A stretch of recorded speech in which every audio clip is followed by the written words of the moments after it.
In the previous sessions, we understood electric charge and its effects, that too electric field intensity due to a point charge and due to a system of charges and due to distribution of charges. What we learned in the previous classes is very important. So, we shall move to the next concept, that is electric potential. You respected young spirits. So, electric field is defined as electric force acting per unit positive charge. Force is vector, field is vector, the SI unit is Newton per Coulomb, we know all those things. In the similar manner, if we have a charge here, source charge here, if I want to bring another charge, test charge from infinity, if I keep a test charge here, this charge will repel this charge with a certain force. If I want to bring this charge to this point, somewhere here, what I have to do? To bring this charge against this repulsive force, work has to be done. Clear? This charge pushes this charge. If I want to move this charge against this electric repulsive force, I have to do work to bring this charge like this to this point. The electric potential at a point is defined as the total work done in bringing a unit positive charge from infinity to a point against the electric field. Okay? Make it very clear. The total work done in bringing a unit positive charge from infinity to a point against the electric field is called electric potential. Make it very clear. The work is a scalar because it is the dot product. Charge is a scalar. Therefore, electric potential is a scalar. Then, the SI unit of electric potential is joule per coulomb. It is also called volt. 1 joule per coulomb is called 1 volt. Okay. So, comparing these two, electric intensity or electric field is a vector, electric potential is a scalar. It is defined as force per unit positive charge. It is defined as work per unit positive charge. The unit is Newton per Coulomb, the unit is Joule per Coulomb. Okay? Now, let us consider 2 points A and B along this line.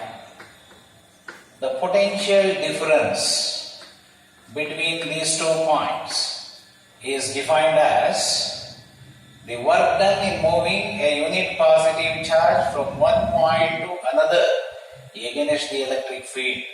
Therefore, potential difference is given by VA minus VB. It is the difference in electric potential between those 2 points. The unit of potential difference is also volt. Okay?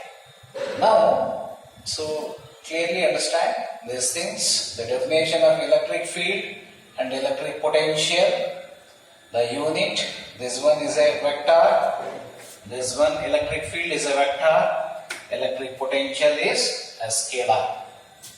With this knowledge, we shall move to the next very important thing, that is to derive an expression for electric potential at a point due to a point charge. Again, read and understand the heading. Okay? Yes. In the previous class also we stated Coulomb's law. Then what we did? To derive expression for electric intensity at a point due to a point charge. We are doing the same thing. Okay. So to do this derivation, what shall we do? Consider a point charge, point source charge Q at O. Let P be any point at a distance smaller from O. Let A and B be any 2 points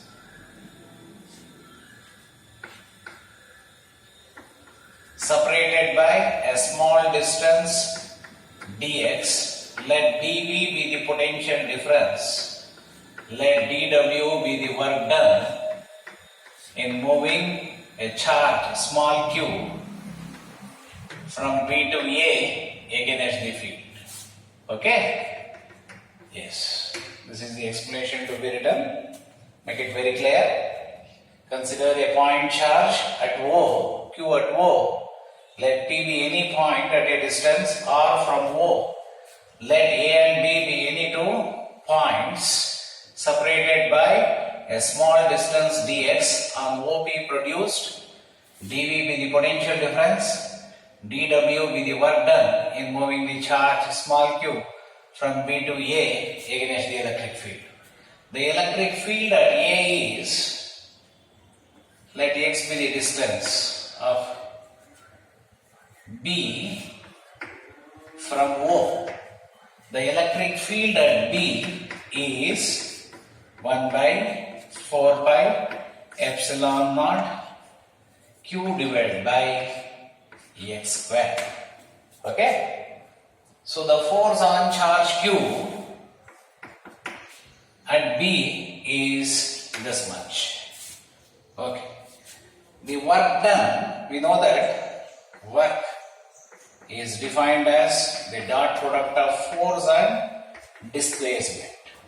The work done in moving small q charge from B to A against the field is dW. This is nothing but Fs. Force dot displacement is nothing but Fs cos theta. Force is given by, the electric force is given by 1 by 4 pi epsilon according to Coulomb's law. QQ divided by x square into S. S is nothing but displacement. It is nothing but dx cos theta. Cos of, the force is like this. Here I will write. The force is along this direction. Displacement is along this direction. You see? Therefore, the angle between them is 180 degree. Make it very clear. Okay? Then dW equals Q 1 by 4 pi epsilon naught Q divided by x square into dx into cos 180 degree is minus 1. If I rearrange the terms, I will get dW by q equals q divided by 4 pi epsilon naught into with minus sign. Yes, we shall take it here. 1 by x square, we shall write it as my x power minus 2 into dx. This, the work done per unit charge is nothing but potential difference. Okay? Therefore, potential difference between A and B is given by this expression. Now, the total work done in moving a charge Q, small q, from infinity to P, if I want to bring the charge from infinity to P, what I should do? I should integrate. The total work done is given by integral dV into equals minus q by 4 pi epsilon naught integral from infinity to point P. terms of distance, infinity to r. Distance is here infinity, here the distance is r, x power minus 2 into dx. Okay? If I integrate these things, the total work done in moving unit positive charge is nothing but v. So this is constant. If I take it outside,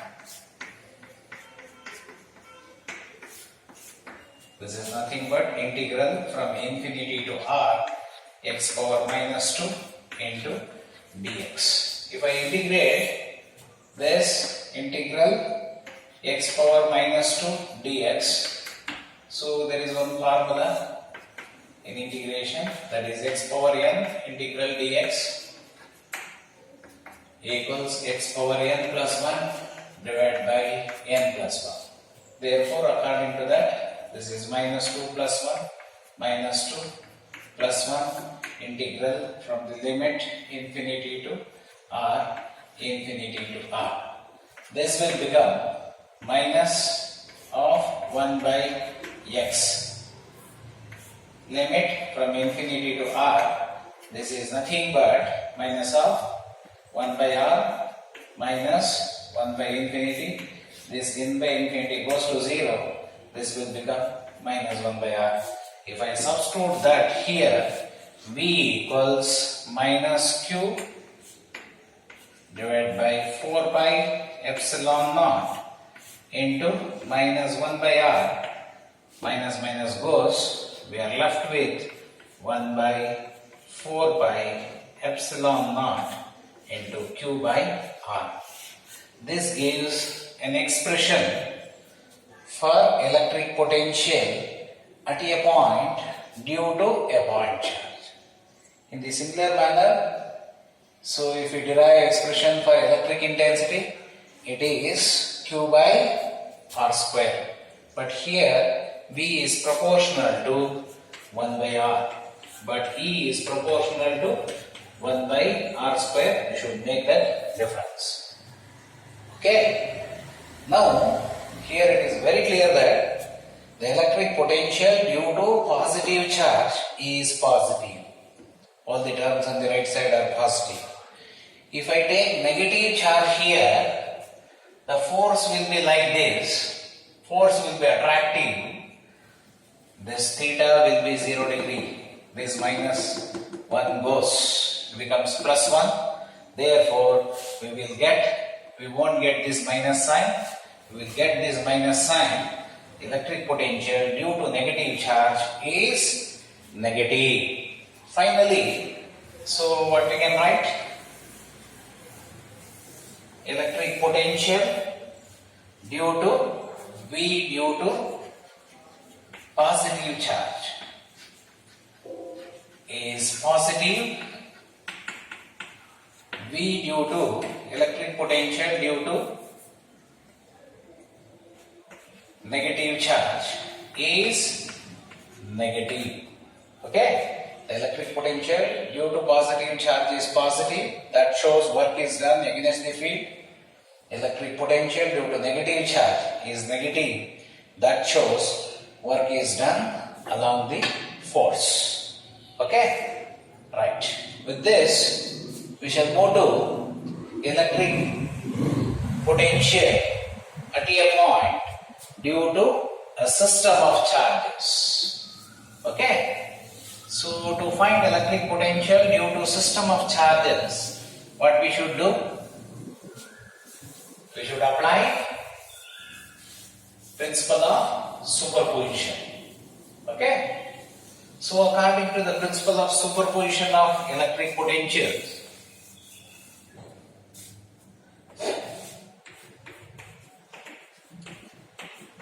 principle of superposition of these things. Okay? Let us consider a point. Consider a system of charges. This is Q1. Somewhere we have another charge Q2, negative charge Q2. somewhere we have another positive charge Q3, somewhere we have another negative charge Q4. We want to find the electric potential at P.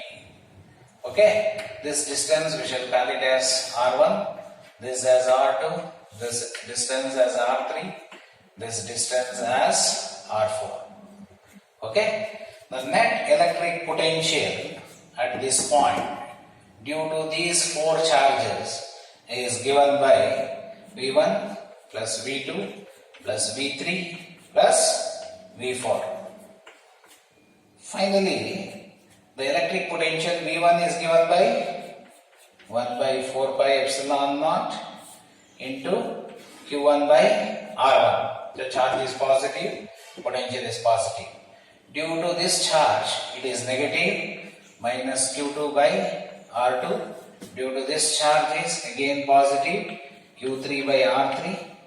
This is negative, Q4 by R4. This is how we will find the electric potential due to a system of charges. Finally, we will conclude the principle of superposition. Principle of superposition states that the net electric potential at a point due to a system of charges is equal to the algebraic sum of the electric potentials due to each charge. Okay? The algebraic sum means sign convention is to be applied. The potential due to positive charge at a point is positive. Potential due to negative charge at a point is negative. Okay? So this clears the electric potential due to point charge and due to system of charges. Next we shall move to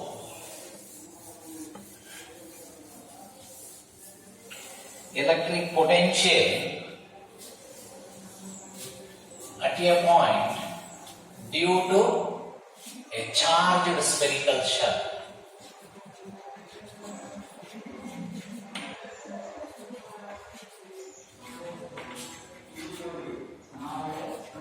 In the first topic, we found electric intensity due to a charged spherical shell using Gauss law. Okay? Here we didn't have the derivation.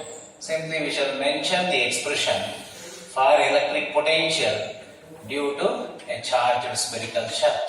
This is the charged spherical shell. It carries charge Q. O is the center. R is the radius. Let P be any point at a distance small r from the center of the shell. Okay? The electric potential at P is given by, it is positive, 1 by 4 pi epsilon naught Q by R. So if it does the same derivation, we will get it. The electric potential on the surface is V equals 1 by 4 pi epsilon naught Q by R. Okay? Here the small r equals capital R.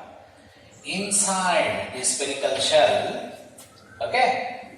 So the electric potential is same as that on the surface. Inside the spherical shell, it is not 0, it is 1 by 4 pi epsilon naught Q by R itself. The potential inside the spherical shell is same as that on the surface. In future, in due course, we shall do that. Okay? So this is about the electric potential due to a charged spherical shell. Okay. Now we shall derive the relation between